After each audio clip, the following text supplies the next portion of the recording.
Welcome back to the Cyberspace podcast by Empirical Training, where we're breaking down those knowledge barriers, democratizing knowledge. Our mission is to connect the right information to the people that need it. And speaking of people and connecting information, I'm very excited to introduce today's guest. So you guys know him on social media as the Sweeniest one, and we know him as the coolest man in tech. Welcome to the podcast, Shane Williams.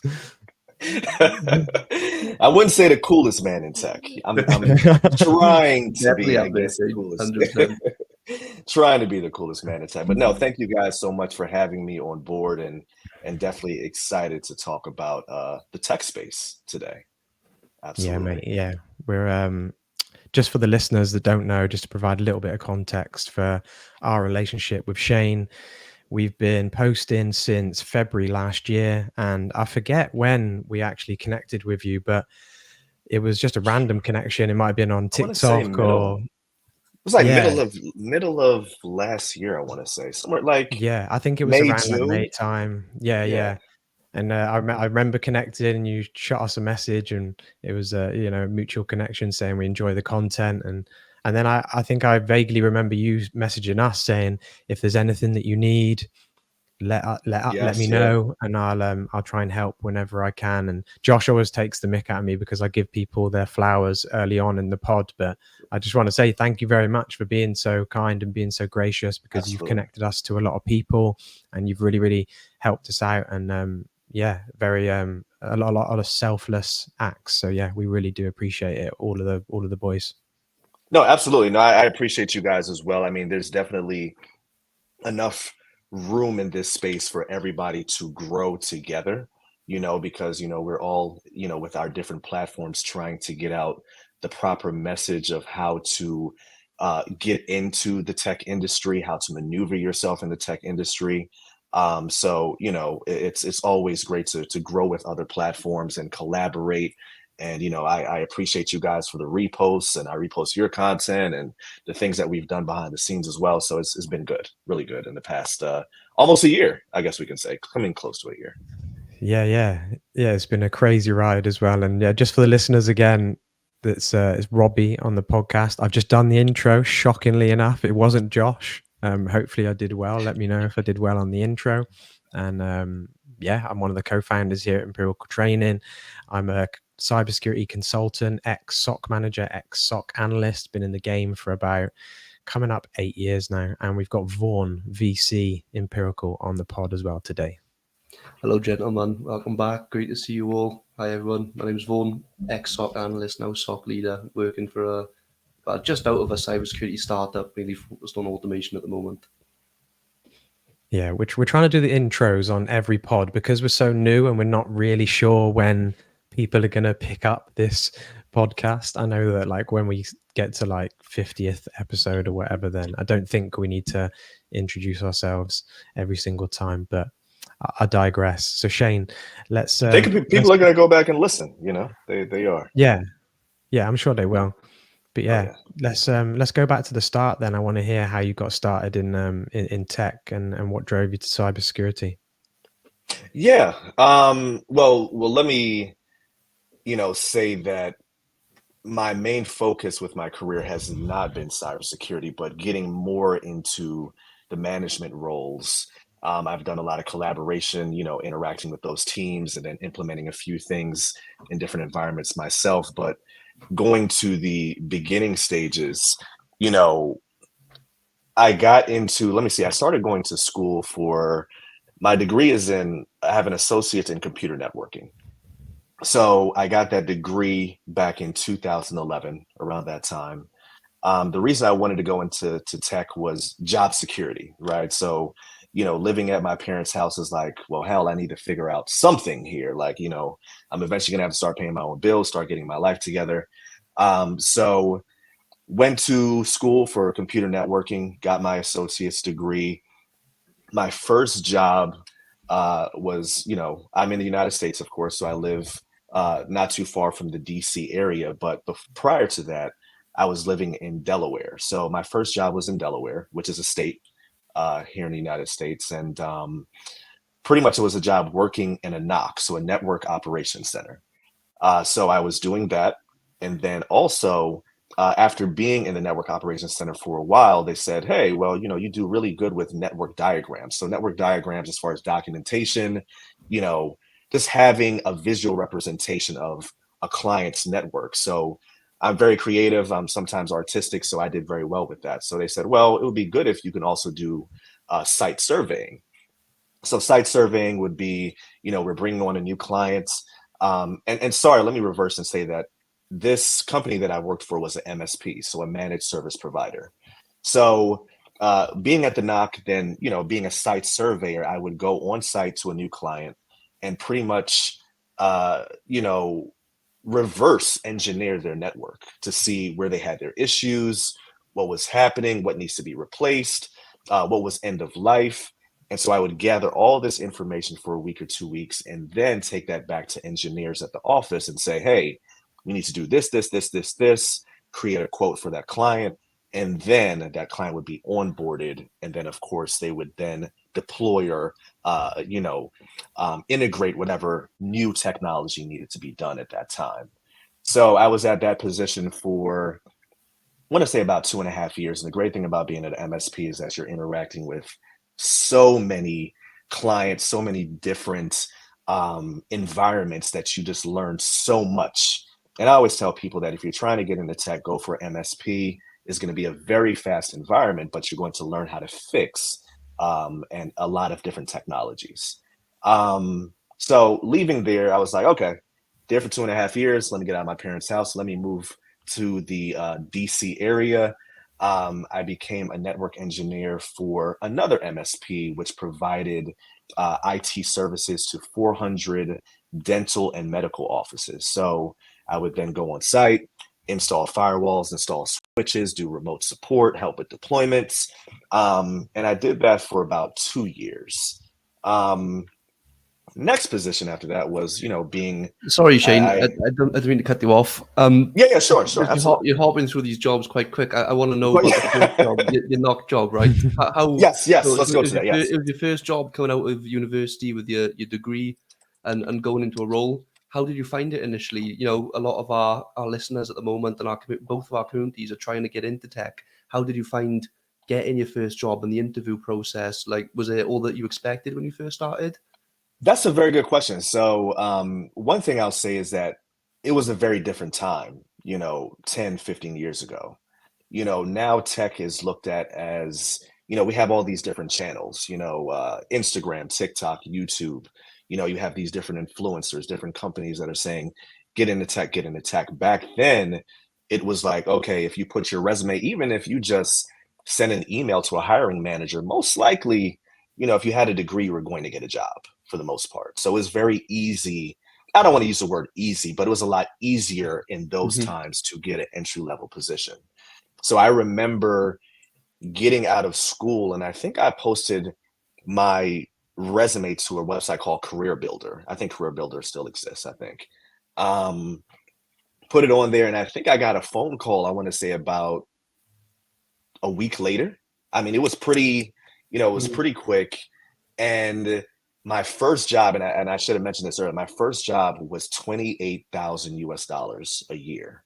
That was my first. And I know that a lot of people are asking, saying that, hey, I want to get into tech and I want to make 90,000 or 100,000.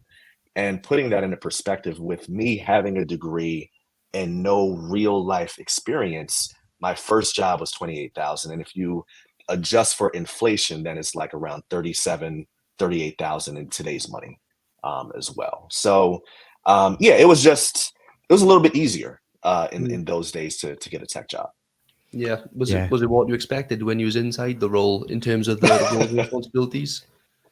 I laugh because, when you're getting a certification, when you're getting a degree, that's all theory, right? So when you get into these environments and they're saying, hey, log into this domain, remote into this server, do this, do that, or, you go into an environment and then, you've never been in these environments before. So you're afraid to touch a live environment because there's an organization might have hundreds of users that are logged into a remote server and you have to do maintenance on it, or you have to install something, or, whatever it might be. So it was very nerve-wracking a lot of anxiety, a lot of fear in the first 6 months, because yeah, you learn these things in school, but then to actually do it on the day to day, there was definitely a lot of fear. But after the 6 months and just getting to know the role, it just became a lot easier. I guess that just goes to show that you understood the importance of the tasks you were performing, right? You know, these were Yes. production servers, they had all these users on. Any downtime is probably going to take, you know, hundreds of thousands, maybe even millions Yeah. out of a company and render them, you know, inoperable to a degree. Absolutely. Absolutely. So it's you know, and I tell people that, you know, when you're entering this industry, just take your time, you know, and you know, you can't control whatever, you know, a manager or whatever is doing in that environment that you're working for, but you hope that that manager is going to have that patience to work with you and guide you along the way until you get your feet wet, you know what you're doing, and you feel comfortable in that environment. And that's what I like to do with my staff, is that if you're new coming on board, I like to be patient and just take that time, you know, with you, so that way you can just get comfortable with that environment.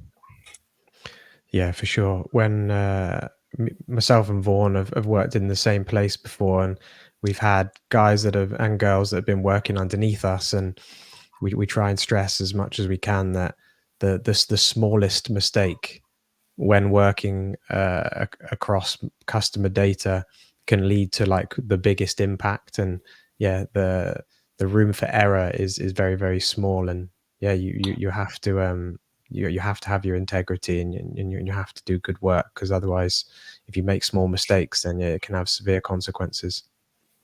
Absolutely. Absolutely. I completely agree. You mentioned moving into your second role, Shane. How did that come about? Was it something that you was looking at for a while? Did it kind of get sprung on you? Was it always something that you wanted to move into? I would say that it was just time to, you know, you get to a point in your current environment where you know, you reach a level to where it's time to grow, you Yeah. know, and it's time to experience something different. And, you know, me being in the state that I was in, as far as being in Delaware, I was like, okay, well, you know, the degree that I got, I was in the Maryland area, which is near DC. So I felt comfortable with that area. So it was also wanting to move and then just also experience something different. So that was the reason. And I put my resume up on dice.com, which is a very big website for finding IT or tech jobs. And again, you know, it was just a different time. So we're talking about, you know, 2014, end of 2014. And literally in a week, you know, they contacted me and said, hey, I saw your resume. Would you like to come in for an interview? And then that just started that whole process to where, you know, first interview, got the job, and then, you know, decided to start the process of moving from the parents and moving out on my own, and getting that all started. So we're Yeah, probably, 10 years ago, actually, 10 years ago. yeah, tech definitely wasn't cool back then. No, So with it wasn't, definitely not. no, so with the interview process, then how do you prepare? Like, what sort of you know, questions do you actually prepare for on paper? You mean at that time, or you just mean in general? Yeah, back then, like, were you looking at strictly technical based things that you were trying to cover, and then did you have a mixture of like soft skill based questions that you were like, they're definitely going to ask me something similar to that, I better have an answer prepared? Or do you just What's rock up booming it? what's really interesting is that I had no game plan. And honestly, back then, you did not need to have a game plan like the way it is today. You Mm-hmm. know, now we have so many more people coming into the industry. You know, cybersecurity back then was infosec, you know, and even when we look at a security perspective, anything you implement in the technical realm, you're always thinking about security. But cybersecurity wasn't what it is today. Even we can take cybersecurity out of it. The tech world wasn't what it is today. It wasn't back then. So when I went for interviews, there was no preparation per se, because they just wanted to know the basics. Well, do you know this? And do you know about a Windows environment? And do you know a few port numbers? And of course, you know, being an MSP and going to different customers, you know, you do want to have a great demeanor about yourself, be articulate, have your soft skills intact. So if you were able to show those basic things, then you're pretty much on the money, I had that interview for 30 minutes and that was it. I got the call the next day saying, hey, we want you on board. So it was just a different time altogether. Completely Yeah, different wow. time. It's there's like 3, 4 different stages now. It It's is. pretty it's pretty vigorous. It is. It Nice. is. So yeah, talk us through that role then that you just stepped into. Yeah. I mean, so pretty much just going up, I guess we can say another tier in this level of just being more on site and actually implementing technology. So, implementing firewalls and creating VPNs and, even down to the basic level of installing computers or whatever it might be. But it was more of installing networking equipment. And then after that equipment was installed, and just making sure that that client was onboarded and then giving remote support when needed as well. So I was on the road a lot in between DC, Maryland, Virginia, even going up to Delaware. So, we had 400 clients all in these different areas. So, I would be spending a lot of time on site, in medical environments. So when we talk about medical environments, we're talking about HIPAA compliance. So you're protecting uh, user data, but then also, doing technical work on machines that I never thought I would do, like, X-ray machines, uh, you know, different MRI machines, which, have to be connected to a computer, be connected to a network. So, just getting that experience as well, and then just interacting in those different environments was really cool as well. Yeah, nice. So what was next then? What after that job? How long were you in that job for? I was there, I want to say a little bit over 2 years in that role. And same thing, you just get to a point to where it's like, okay, maybe I want to try something new. So at that time, I was throwing my resume out there, did go on a few interviews. But I threw I think at that time it was a recruiter that I'm actually pretty cool with at this moment in time. But a recruiter contacted me and said, hey, there's this IT director position for a distribution company. And they distributed beer in the Baltimore area, and other drinks as well too, and everything like that. And so I was like, all right, well, let's give it a try. I never thought to myself that I would be in a lead role or a tech. I mean, sorry, in a lead role or a management role in the technical world. But I was like, let's give it a try. So went on the interview. They loved my demeanor and the soft skills. They were like, okay, well, we know you have the technical, but what we really want is somebody that can really, you know, give support, lead a team, and not be an asshole, basically. So their big thing was that they just wanted somebody to have a very good, soft skill background with the technical background as well. So it was my first role in management, overseeing 5 distribution locations that were scattered across the United States. And it was a small team, just a team of around 5 to 7 guys. So software development, network engineering, entry level help desk as well too. So it was a good environment, and I stayed there for almost 6 years. And of course, some of that time was spent for the whole pandemic. So I think it was very much a good time to stay still and not jump to another company as well too. Yeah, definitely. Being social and having social skills in the industry, it's like a superpower, isn't it? It is because the thing is that IT folks are usually known as staying in the shadows. They're more introverted. They don't want to really get out there and shake the hands and kiss the babies. But what I preach to my team is that we have to facilitate. We have to be facilitators because technology is moving at such a fast pace. You have so many more people. You have your staff, you have your users, you have your customers, and you're deploying technologies to them, and they don't even know what this stuff is. So you have to be a people's person, even though you may not want to be, but you have to be, and explain, complex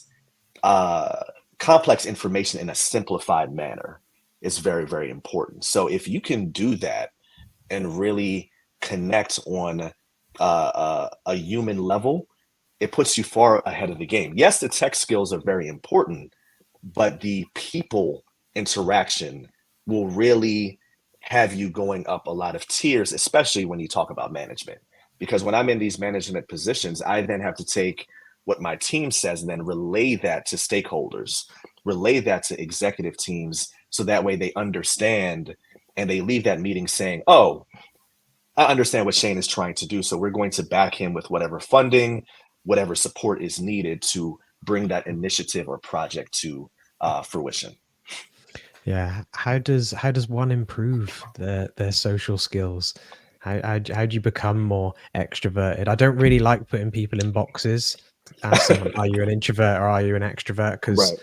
I'm a bit of a chameleon. I always say that I'm an extroverted introvert. But yeah, how does one build up those social skills, do you think? I think that's a tough question. What I would say is that you have to be okay with being uncomfortable, because if you're not an extroverted person, then you're going into a realm that you don't operate in a regular basis. Me getting in front of the camera or even doing this podcast visually is not something that I would have done 2 years ago.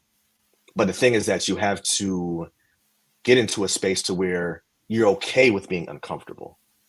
A lot of people that get on these stages, whether it be performing or public speaking, they still get the butterflies when they go on stage. They still feel uncomfortable. But the thing is that you're doing it so often that it just becomes, normal. So I think the biggest thing is just being okay with discomfort, and then just trying something new. Yes, there's other ways that you can build your skills, as far as learning about public speaking, or learning how to present yourself, or how to articulate your words, or increasing your vocabulary, or just getting out there and just interacting with people. Small talk. In an age to where everybody wants to be on their phone and typing and not interacting. Start interacting. Start getting out there. So just being uncomfortable in spaces that you normally wouldn't be in, I think is important. Shane, both myself and Robbie have sat in or currently sat in managerial roles, and I'm sure some of our listeners are also planning on trying to go into managerial roles in tech. If you could give yourself some piece of advice when you very first sat in your managerial job, what would it be? What would I say? I would say, even though you're in a managerial role, try and be a student with whatever environment you go into. You'll never, ever know everything. It's impossible. And then also, the people that are on your team that you've put in place into certain positions, learn how to listen to them. So even though I'm driving the ship, I need to listen to my team, because again, I don't know everything. So I don't know everything about cloud. I don't know everything about cybersecurity. I don't know everything. It's impossible, right? So if I have a network engineer, if I have a security engineer, and they're saying, hey, this is happening, we need to do this, is for me to then sit down, have a conversation, understand what they're saying, also be a student, listen, but then also give my best judgment, and then relay that to stakeholders. So in conclusion, try and be a student. Don't be a know-it-all. Don't have all this ego, and just treat other people the way you want to be treated, and just listen. Learn how to listen and analyze. I think is very important. Yeah, I agree. You mentioned it in there, Shane, a little nugget about not knowing everything and it being okay not to know everything. What do you think about this kind of stigma in cybersecurity, that you kind of are expected to know everything, and kind of trying to slash that and being okay not to know stuff? That's I think that's a very big thing, is that, even taking it to a family level, my family thinks that, oh, you work IT for so many years, so you can fix my doorbell camera. I don't know anything. We're going to call support and try and figure it out. We tried to know again. Yeah, and we'll figure out the login. And yes, do I know some of the basics? Yeah, but I didn't build the technology. So, but even taking it to a higher level, I think, in a lot of organizations, a lot of companies, stakeholders, your staff will just see you in the hallway and say, "Hey, can you fix this, this, and this?" And I'm like, well, no, I can't, but I'll get one of my techs, one of my engineers to come and take a look at this, or there may be certain things that I can fix. So it's a very tough thing because people out there, or a large percentage of people think that but you don't know. But we're also in a day and age where you can research. Yeah. You should be able to find those answers. You need to have a problem solving mindset. And Mhm. that's what I also like to tell people that I consult with, that I do consultations, that, hey, you've gotten all of these different degrees or these different certifications, but are you a problem solver? An example of that is that, I'm sure you guys have heard of Citrix. My sister had a tech issue, and this was a few years ago, and I don't work on Citrix. I know that, you can remote into Citrix servers, you can do this, you can do that. But being a problem solver and working on other environments, and then knowing the general concepts, knowing the basics, I'm able to remote in, fix her issue, whatever and she was like, "Wow, I can't believe you fixed this." And I'm like, "I can't believe I fixed it because I don't even work with this technology." But it's having a problem solving mindset. That's what more people need to have, and actually be able to research and then apply that. And don't be afraid to fail. Granted, yes, I understand that there are environments where there are production environments, things are live, they're happening. I've been on servers to where I've shut the server off or broken something, and now we have 100 people that are not able to work. It happens. Things are going to happen, but you have to be willing to try and research different things. Yeah, definitely. Google and AI are your best friends Yes. in Yes. cybersecurity. I just want to go back to the removing the egos. I think that's a really powerful point. We speak a lot in the teams that we've been working in. We say it's kind of a bit of a mantra. Anywhere I go, I always say there's no stupid questions in Yes. cybersecurity. Yeah, absolutely. I mean, I don't think people really understand the day to day, and I don't think people realize that, yes, cybersecurity is there, but it's one of the domains of this tech industry, right? And cybersecurity is, and you guys know firsthand, and we all know that cybersecurity is protecting an organization's assets, whether that be on-prem, off-premise, you have a hybrid environment, cloud, whatever it is, applications, Internet of Things, or some type of bleeding edge of technology, but you're protecting all of these different assets. And that could even be physical, whether that be, RFID accessing a building, or whatever it is, you're protecting that organization's assets and creating policies, and different procedures.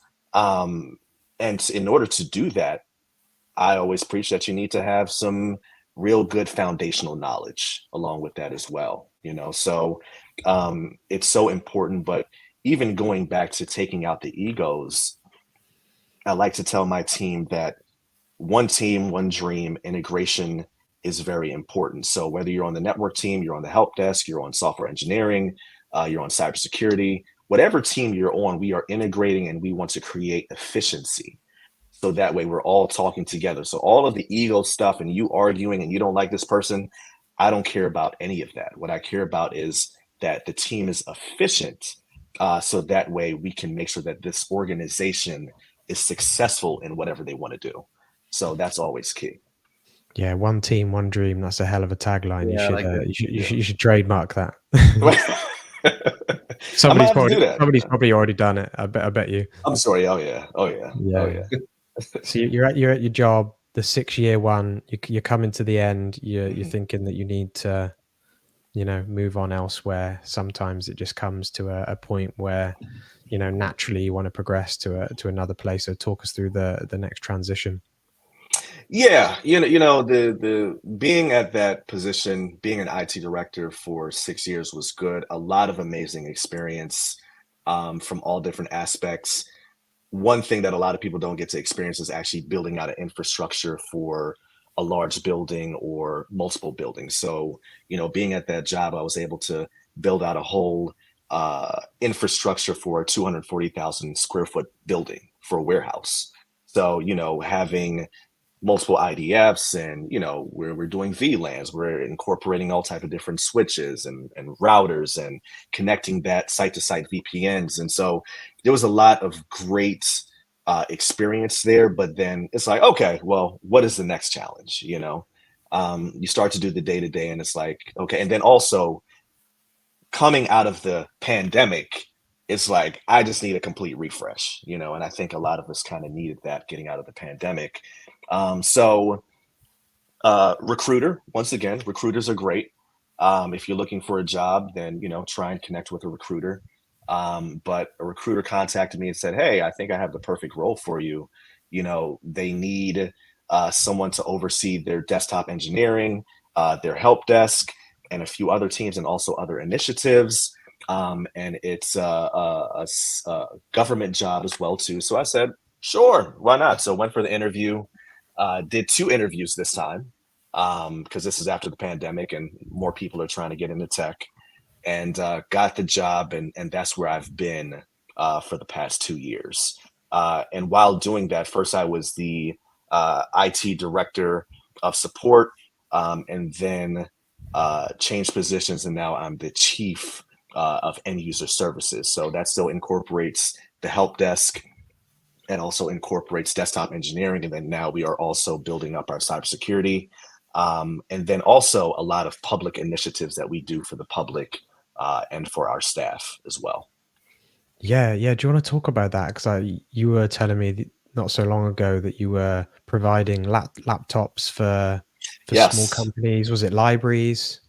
So it's so this is for the city of Baltimore, which is, just to give, because I know everybody knows Washington, D.C. So Baltimore is about 45 minutes from Washington, D.C. So we're providing I watched The 30,000. Wire.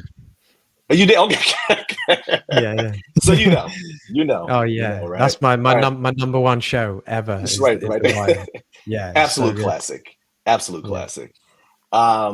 So we're giving away 30,000 Chromebooks to the city of Baltimore. So of course you have to meet requirements in order to get a free Chromebook. So that's been a very major initiative over the past few months, and we'll continue to do that over the next 6 months. So it's really bridging that divide for digital literacy. Of course, when we talk about digital literacy, even down to the basics, if you don't have a computer, well, then how can you do remote learning? How can you access jobs or apply for a job? Or for someone who's older, how can you see your benefits or do a virtual appointment for a doctor? So access is so important, especially in our inner city. So by doing this initiative, we can actually give a person that device, and then that way they're able to do their daily. If you're a kid, a lot of schools are doing virtual school these days. When schools are closed for a snow day, or it could be a summer program, whatever it is, they have that device, so that way they can actually access information. So it's very important. Can I just say that is incredible, Shane? 30,000 devices. It's not like 100, 200 devices. That's a lot of machines. It is. It is. Logistics behind it have been crazy, but we're making it work. Making it work. Congratulations. That is unbelievable. I tip my hat to you guys. Yeah, Thank you. I Thank don't you. think Really any appreciate company that. in the UK would be doing that. I'll be real. I want to talk a little bit about training and certifications, and Yeah. how important have certifications been to you on your journey, and when did you start pursuing like courses and certifications to Absolutely. progress your career? So again, back in 2010, 2011, 2012, it was a different ball game altogether. So you didn't really, I mean, yeah, if you had an A+ network plus, it's great, but I was able to get my first job with just that computer networking degree. And when I got on board, the company that I was working for, they said, well, we want you to go for all these certifications. So your trifecta, so your A+, network plus, security plus, and they paid for everything. So in the first year I was there, year and a half, I knocked out those 3 certifications. boom, done. And knowing that I was going to the DC area, I really wanted that security plus, because here in the United States, it makes you eligible for GovTech. It's good that I got it, but what's interesting is that I didn't even get a GovTech job. It was more for health and dental and everything, but it's all good. But it's still good to have, because, you know, you learn your security basics, your foundation. After that, I got a CCNA. And I pretty much stopped there. And then when I got my director job, I went ahead and did an ITIL certification as well. And then now at this present time, with technology changing so much, even though that I'm at a chief position, I need to know what's happening in the weeds, right? So I'm going to do a AWS certification just to, you know, renew the skills, just understand what's going on. And then also I'll be working on my CISM, so Certified Information Security Manager, as well. Just to, you know, yes, I'm managing an IT department. I'm doing these different things, but I think it's just good to have certifications under your belt. It's You're not always a student, right? Yes, you're always a student. Yeah, and it's not the certifications are not the be all end all. And let me also say that certifications don't guarantee you anything. It just increases your market value, so you look more marketable to the people that are hiring. Just on the CompTIA trifecta, is something that I see yourself talking about on Instagram and TikTok, and we say it to our community as well. How do you feel about those certs? Do you think they're definitely the best first three to lay the foundations? Do you think there's anything else on top? Do you think there's anything to take away from the trifecta? That's interesting, you know, and today is just, it's so much information out there, right? So, you know, you have Coursera, you have, you know, even Splunk is doing their own thing, even Cisco is doing their own thing. There's so many different platforms. You have ISC Squared doing their thing as well too. So there's so many different ways you can jump in. I'm speaking from, you know, my experience. I know how much it helped me to understand the basics, and then going up.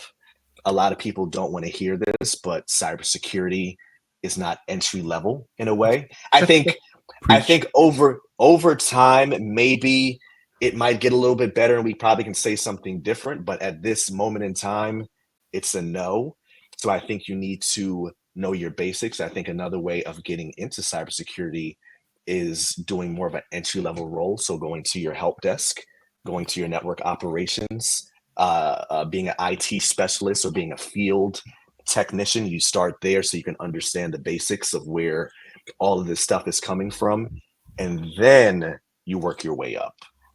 So a lot of people like to chastise and say, hey, why even do the CompTIA A+? Well, there's a lot of parts of a computer that you're going to see in everything else. You know, you need to know about networking, because how does data and information even move? So there's just a lot of basics that you should know before you start thinking about other things.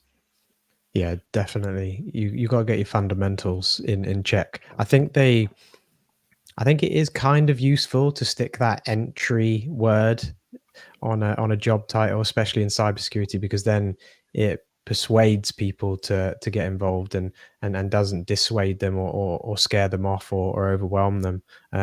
I would honestly feel a little bit remiss if we don't just do a cheeky little plug on this pod to say that we are actually official partners with CompTIA, and we don't plug anything. We don't really take any brand deals. We are partners with CompTIA, and we're both partners, affiliate partners with Coursera. Check the link in both our bio.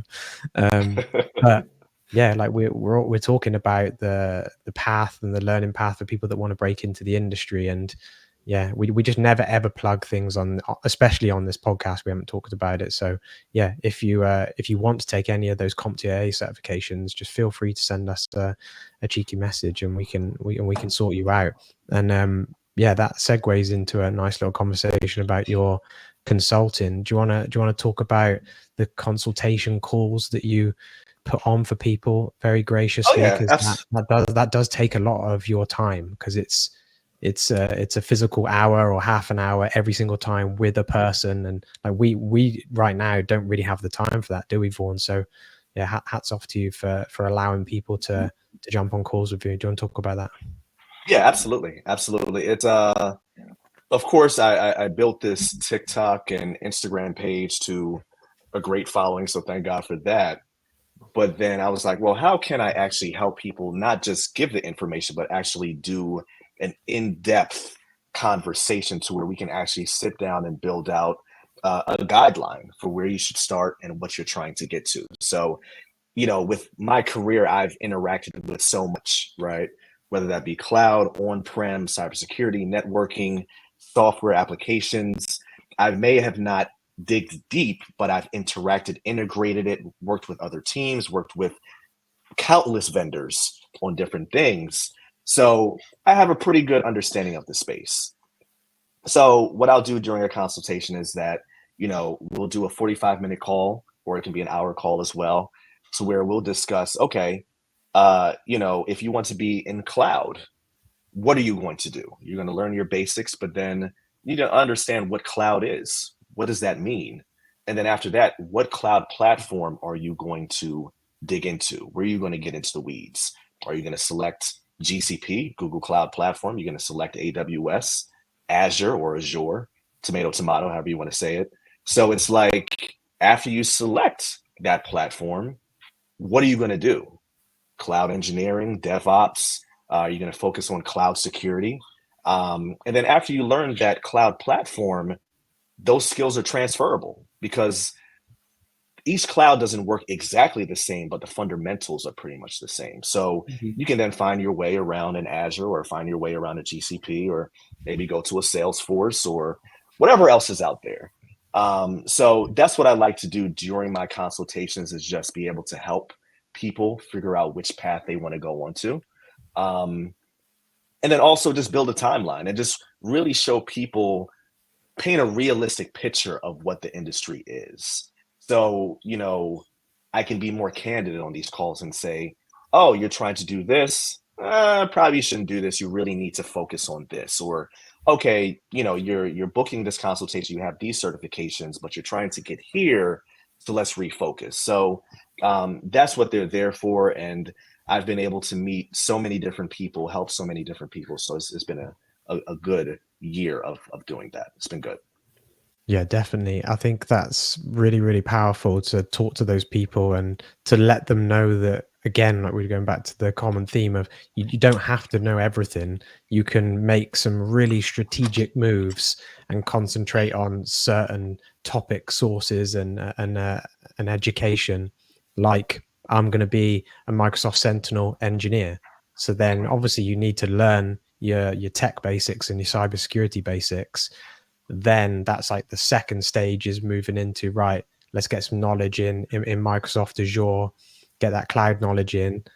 Then you can transition into maybe like a junior engineer role, or even like a SOC analyst role, and then move into that engineer role. And you can really, really zone in and niche down. I think that's really useful and important for people to know. I agree. Definitely. As you was talking as well, Shane, you were mentioning the GCP and the AWS and the Azure, all the different roles as well. And it never fails to amaze me how many roles are actually in cybersecurity and the different paths and the routes that you can actually take. Do you think that's one of the reasons why a lot of people are looking to transition into tech and into cyber for all these different career paths? Because, a lot of people, they work in dead-end jobs. They want some career progression. They want something to look forward to. Do you think that is partly to do with why there's so much interest? Yeah, I 100% agree with that, because, we're in such an age of digital transformation, to where every organization is trying to figure out, well, how can I integrate tech into my daily operations to increase revenue, increase productivity, increase efficiency, all of these different things. So now there's so much more tech options available as far as jobs. Even I went to the CompTIA headquarters, what was that, March of last year, and one of the guests there was from the Federal Reserve, So in the United States, the Federal Reserve just doesn't, look after money or all these different things, but they actually do a lot of research. And we went over a presentation, and what it said is that over 95% of jobs in the future are going to need some type of technical skill. No ifs, ands, or buts about that. So what that tells me is that people need to be very in tune with all the changes that are going to be happening in the world over the next 5 to 10 years. Now we're talking about AI. So it's like everybody's trying to figure out how to implement AI. And then that also comes with cybersecurity concerns as well. That comes with, are we going to have an iRobot or a Matrix or a Terminator type of situation? I know a lot of people are worried about that as well too, but even down to a basic level, well, how are we integrating all of these things, the jobs that it's going to create? So I think a lot of people are seeing a lot of possibility for where things can go for their career. So they're like, okay, I can jump in here, learn this, and then become this. Then also the dollar signs are another big thing as well too. I think that was a really interesting statistic about the 95% of jobs being something to do with tech in the future. Do you think there's a big emphasis on maybe going back to grassroots as well, and maybe having some sort of compulsory learning around IT in schools? I know in the UK, I'm not sure if they have or not yet, but they're thinking about making IT compulsory in schools and secondary schools and high schools. Is that the case in the US at the moment, or do you think it should be? There's been some conversation, but no hard push to do so. So for instance, I know that there's different coding academies that I've seen pop up to where kids, from age range, let's say 7 to 15 can go to these academies and learn how to code and do these different things. But as far as actually being in the schools, I remember back when I was in school, I graduated from high school in 2007. But I remember in my high school career, just taking a regular typing class, learning how to type. And that was the most that I learned. But I think schools all over the world need to step up and really make something happen, because you see that, even from the little kids, you put an iPad in front of a kid and they're playing around with it, they're doing this, they're doing that. And a lot of kids or teenagers are growing with technology, but they don't know how technology actually works. How did we get here? So yeah, you can use an iPad and set this up and do this, and whatever you have at your home, your Nest heating system, or all of these different things, Internet of Things, they can interact with, but they don't know how it works. So I think there needs to be some type of schooling class that will help with that. Are they going to be teaching von Neumann CPU architecture in preschools eventually?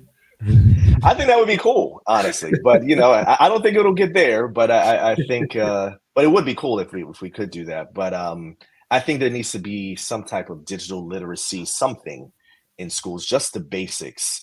How do you operate in? How do you do your day to day in Windows, or Chromebooks are becoming a big thing, or Mac operating system, maybe even a touch of Linux, because a lot of the world runs on Linux servers. So. I think those things could be helpful. Yeah, definitely. I've got a bit of a touchy subject. It's not touchy, but I think it's like important to address. So what's your thoughts on like the US education system in terms of people getting that college degree but having to spend so much money to get it? Because in the UK right now, it's quite expensive, but it's nothing on the US. So there's guys that we've worked with, Vaughan and I, that are in probably maybe $70,000 to $80,000 worth of university or college debt just to get that cybersecurity degree that doesn't even give you the real world practical experience that you need to land that first role. So yeah, what's your thoughts on the education system, and then that like traditional route of getting the college degree and then moving in versus the new age of gathering and learning information via like CompTIA and online courses and networking with people? That's a very, very good point, and very good question, let me say. a lot of what's being said here in the States is that, you have a lot of the new generation that's starting to say that college is a scam. Which, if you look at it a lot of different ways, it's yeah. Let's be real. It can be a scam, right? Even I was watching a documentary on Harvard. One of the news channels was, had the Harvard, some director there, or vice president, basically saying how, and Harvard is a very big name, of course, right? And said that this is one of their first big years to where attendance is down, people actually applying to go to the school is down. The interest of going to that college is down, and that's happening to pretty much every single university across the United States. It's very tough because when you look at, okay, you're getting this piece of paper, and then I have to spend 80, 90,000, 100,000 just to get it, and then no job is guaranteed on the other end. It's like, what are we doing here? So I would say, and then also the education system in the United States is behind a lot of the rest of the world in a lot of aspects as well. Is behind the UK as well. I would say, and I have a lot of conversations with people in consultations about this. Well, should you go the degree route, or should you go the certification route, or should you do a boot camp, or should you go for some type of certificate? And majority of the time, I'll say go the boot camp, or go the certification, or go the course route. Now, granted, there's a lot of jobs that are still asking for bachelor's degrees, but that's also changing. So we're mid-stride into where things are changing into that regard. So where it's like, okay, even the government is saying, well, we're not going to ask for this, this, this, and this. We're then instead going to ask for certifications or experience, or, that type of thing. So it's very much like kind of a 50-50 situation. In my experience, I just got an associate's degree, and then I got some certifications, and that's all I needed to get where I am now. Now, somebody that's starting today is very tough to decide, but I would lean more towards not getting the degree because of the financial impact that it's going to have on you as far as paying that back. We have some of our community, Shane, that are currently doing degrees and are asking us, should they drop out to go to this non-degree certification route? What would you say to those people? My conversation with them is that anything in life that you do is a risk, right? You take a walk down the street to go get some groceries is a risk. You could get hit by a car, right? Everything is a risk. So if you drop out of that degree program, you're not guaranteed a job. But if you take the degree program, you're not guaranteed a job either. So, it's risk on either side. But then I would really have to sit down with that person and say, okay, if you go this route, this is what you could do. And then if you go this route, this is what you can do. And then you're going to have to be the person to really outweigh and weigh and see which option is best for you from a fine, because I'm not paying for it. You're paying for it. So, can you afford that? So it's just such a tough question to answer. It all depends on where that person is in life and what they're trying to achieve and what they're trying to go after. But again, I would lean more towards the not getting a degree option. Yeah. Everyone's trying to break into the industry on a budget. They want to do it in the cheapest manner possible. And yeah, we get a lot of messages saying, oh, I want to break into the industry, but I don't have any money. Yeah. How am I supposed to do it? And it's like, all right, well, that's a little bit tricky. You kind of do have to invest into yourself, but it's a very calculated risk. Do you know what I mean? Because if you put the work in, you have skin in the game. You're applying that healthy pressure.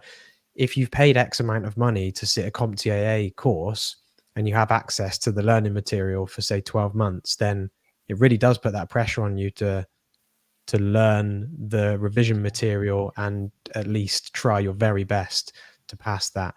Whereas if somebody's saying, I want to use all of the free resources and I don't want to pay for anything, well, the risk or the risk isn't there, and there's no pressure, is there? So there's no overwhelming investment that was paid for that particular training. So I think it's useful to spend money and invest in yourself and buy that CompTIA certification or get another certification in the industry. Yeah, do you get people jumping on consultation courses and saying that, oh, I'm very limited on budget, what are my options? Oh, I hear everything. I hear every single story you can think of. My DMs are full of so many people wanting to figure out how can they do this for free. And another big question that I'll reverse back a little bit as far as the whole college versus courses or boot camps. A very big thing to this is, do you have the discipline to do it? You know, can you actually keep yourself self-motivated? Because, when you're talking about college, you're talking about a boot camp or doing a course yourself, are you that person that can every single night you're spending 2-3 hours on information and studying and doing practice tests? Can you do this? Or do you need to be in a class environment to where you're interacting with other people in study groups and then you're doing it as a group together? So it comes down to what kind of person you are. So I think that's just such an important aspect to this. And I always say that to people that ask me questions or book consultations. What kind of person are you? Do you have that discipline to do this? Because if not, then you might want to think of a different pathway. And this is a industry where you have to constantly keep learning. So do you have the discipline to go for a certification in 2 or 3 years, or renew your certification, or do this or do that, or learn new technologies? If you can't do that, then it's probably not the best, industry for you. Yeah, I couldn't agree more. And what you're saying about the type of person, I think that is so accurate. Are you a self-learner, or do you thrive in a community teacher sort of environment? Like, I'm sure there's gonna you mentioned about, is there a way to do it for free? I'm sure there are some outliers, some absolute savages that can just do a project-based approach and no certifications. But it comes back to your point, Shane. Are you the type of person that is disciplined and dedicated enough to spend maybe not 2 hours after work, 6 hours into 2 a.m. in the morning? Are you that person? That's right. Can you grind and just do projects and create things and test things and practice on things without the need of these flashy certificates? Because, I mean, as a hiring manager, skills say it all, right? And if you can demonstrate these skills, then who's anyone to tell you don't have them? True. Very true. Very, very true. It's no risk, no reward. That's what it comes down to. So a lot of people want the reward, but they don't want to risk their time, their money. They don't want to do any of that. So this sounds bad, but it's like, why would I help you? I need you to have some skin in the game, so that way, no pain, no gain. You go to the gym. If you're not hurting a day later or 2 days later, then what did you really do in the gym? So let's just be realistic here that, I spent thousands of dollars on school. Yes, my first job did pay for those 3 certifications, but every certification after that, I paid for out of pocket. I'm spending the hours to learn new technologies, go to conferences, interact with other people in the industry to understand what they do and how that can help me in my ecosystem. So if you're not willing to spend that time, spend money, blood, sweat, and tears, then, I don't know what to tell you. It's kind of tough. Yeah, we get so many people asking about the CompTIA certifications in our inbox, and not a lot of materialization. Like, people don't really move forward with it. They kind of say, yeah, I'd love to do it, and then like either waiting for payday or they're still a little bit unsure, and they ask us the question. They say, which one shall I start on first? And sometimes I'll reply and I'll say, you should probably buy all 3 and go for it. And they're like, what? Like, yeah, buy the A+, buy the network. I'm gonna try that. I'm gonna try that. You've got 12 months access to all 3. So you've basically got a whole year to go for 3 certifications. Obviously start on the A+, and then either move to the Security Plus or the Network Plus. You've got to start on the A+. The thing is that so sorry to cut you off, Rob. When I did, even though yes, they were being paid for, and I did mine in a year, I was so hungry to get these certifications. I was like determined that I have to make this happen. Also at that time, if you didn't have an A+, Network Plus, a Security Plus in the environment that I worked in, you were chastised for it. you were looked down upon. And I think that kind of helped as well. I mean, it's kind of tough to say that in this day and age, but they're like, oh, you don't have your A plus and on and on and on. And, well, why are you even working at the help desk and all these different things? It's a different world now, but some of that helped me along the way. And I got it done in a year. But how hungry are you? Are you for this opportunity or for that next opportunity is very important. And you mentioned as well, Rob, about the messages we get of people asking the questions and stuff. And I don't mean to be too blunt in this, but I also do at the same time. And I hope there's one person out there listening to this that this is the push for them. Thinking about doing the certification isn't doing it. Asking questions about the certification isn't doing the certification. The only way you're going to learn the information and get a job in cybersecurity is by acting and executing, and by buying that certification and learning the material. That's the only way you're going to do it. Yeah, and another thing I'll say, one thing I'll say is that what I like to do when I'm taking certs, before I even study, I'll buy it, book it 2 months later or whatever that time is. That way that I know that, shit, I have 2 months and I need to study, I need to do this. That way it forces me to get ready for it. So buy it, book it, then study. That's I think is very important. Yeah, definitely. Send us a DM and say, I want a book. Right. I want to book CompTIA. Not asking questions about it. No, but you can ask questions because you need to do the vetting. But yeah, I want to talk a little bit about social media. So when did you start posting? Because was that page dedicated for your tech posts, your cybersecurity posts, or was it like just a personal profile and then you moved into the content creator world? It was a personal page. So, I love fashion. I love tech stuff. I, love traveling, all these different things. But, I started it and one of my business partners, he got on TikTok and said, hey, I'm posting these videos and like it's crazy traction. Come and try it out. So I was more on the fashion side of things. And I don't know, I was on Instagram one day and, started to see all of these different videos where people were saying, oh, if you take this course for 3 months, you'll get $100,000 working in tech. And I'm like, I've been in tech for over a decade and I didn't start making $100,000 until 4 years ago. How in the hell are you guys doing this in 3 months? So it really just rubbed me the wrong way. And like I said, I mean, I've had a lot of different businesses, have businesses now to where I had a shoe company a few years ago. So, getting in front of the camera is not a weird thing for me per se. So I was like, well, let me just go ahead and create a video about my thoughts on the tech world. And it went viral. And I was like, okay, well, it seems that a lot of people want to hear about this. There's a lot of people that I can help this way to give a realistic perspective on what it is to be in the tech industry and how to get into the tech industry. And, that was, what was that? October of 2022. So a little bit over a year later and 30,000 followers later, here I am with, still creating content and just trying to, get out the message that, yes, you can get into tech, but let's be realistic about, how things go here. So it's been a good journey. And I met you guys as well, too. So it's been good. Really good. Your journey so far is awesome. The fact that your first video went viral as well is really cool. How was that in terms of reassurance and reinforcement that the message was the right one? From a confidence perspective, you start to wonder, well, do I even know what I'm talking about? Yes, you're doing these things on a day-to-day aspect, but then, how is it going to be received by the masses? So, it gives you that social proof.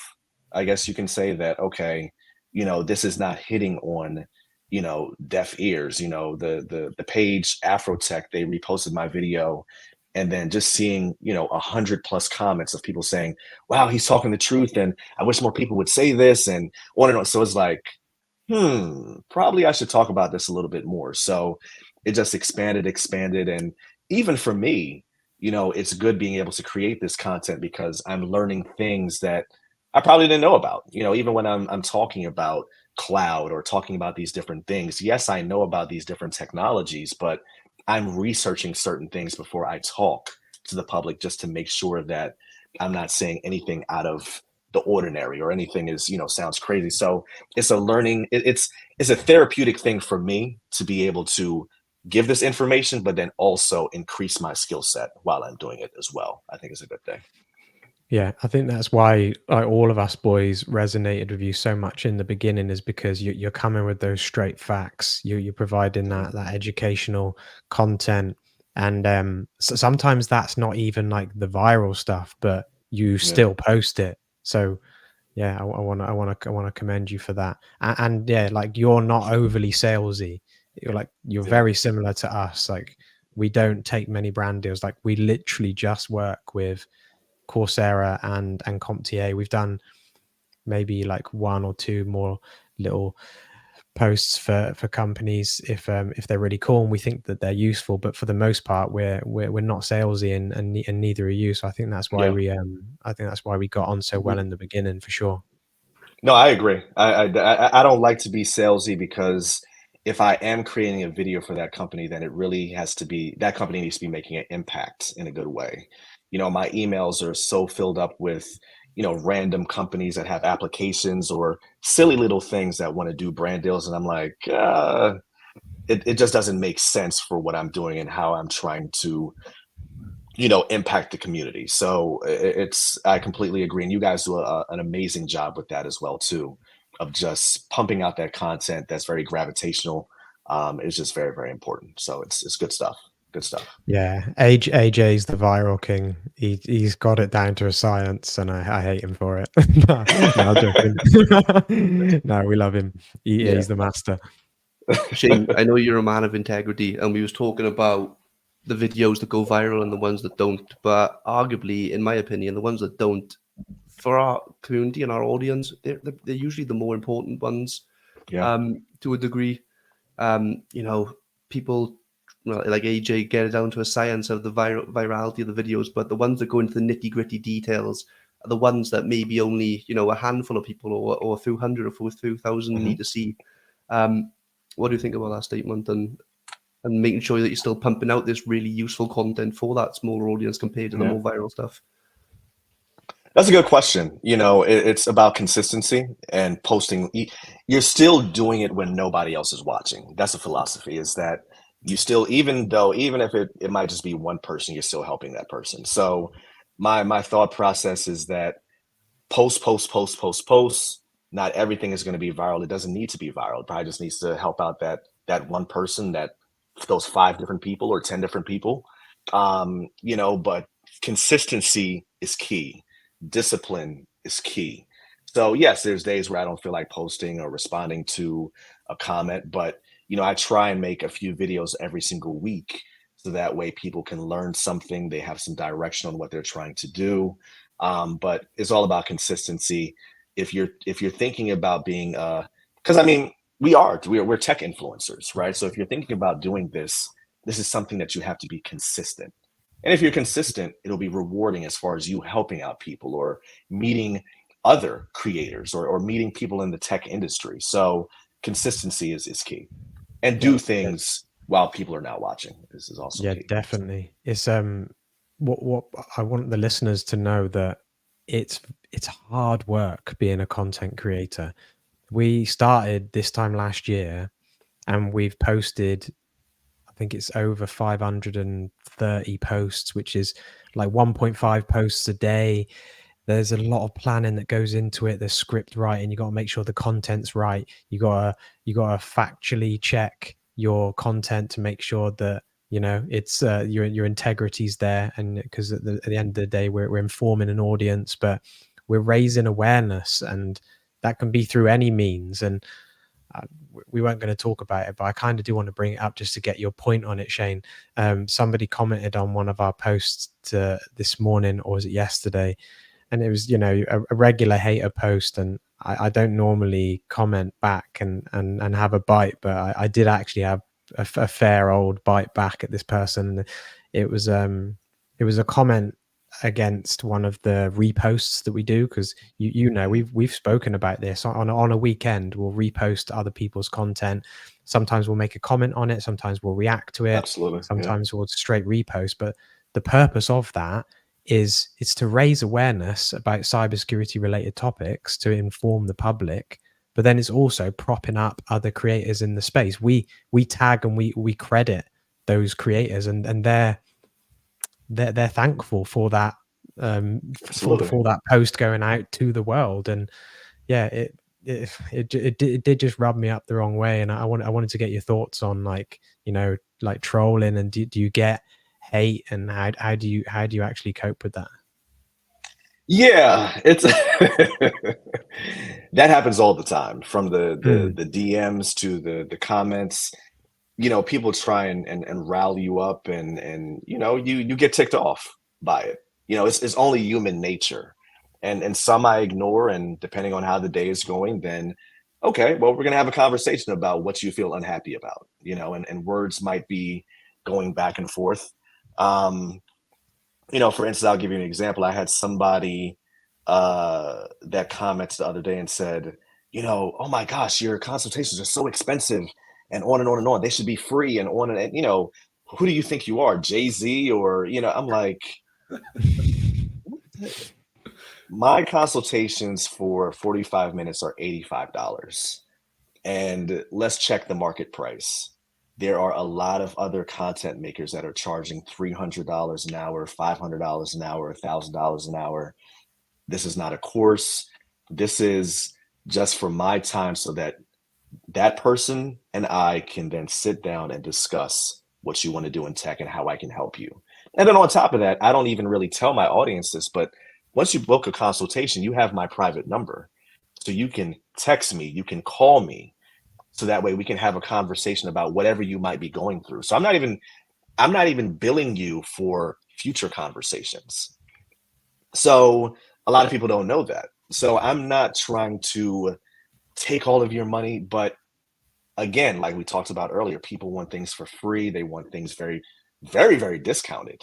You know, yes, could I charge $200, $300? And I don't want to do that. I just want to $85, 45 minutes. Let's talk about it. You have access to me after that. So going back to the original thing, is that it is very irritating, but it comes along with the territory as well. No matter what content you're creating in the tech space or whatever space, people will always have something to say. And if people are always going to have something to say, that means I'm doing the right thing. So that's my thought on it.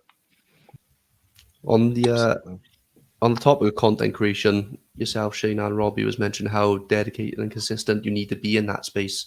How do you think, from a learning perspective and for our community, how important is the dedication and the consistency when trying to build these skills to move into tech?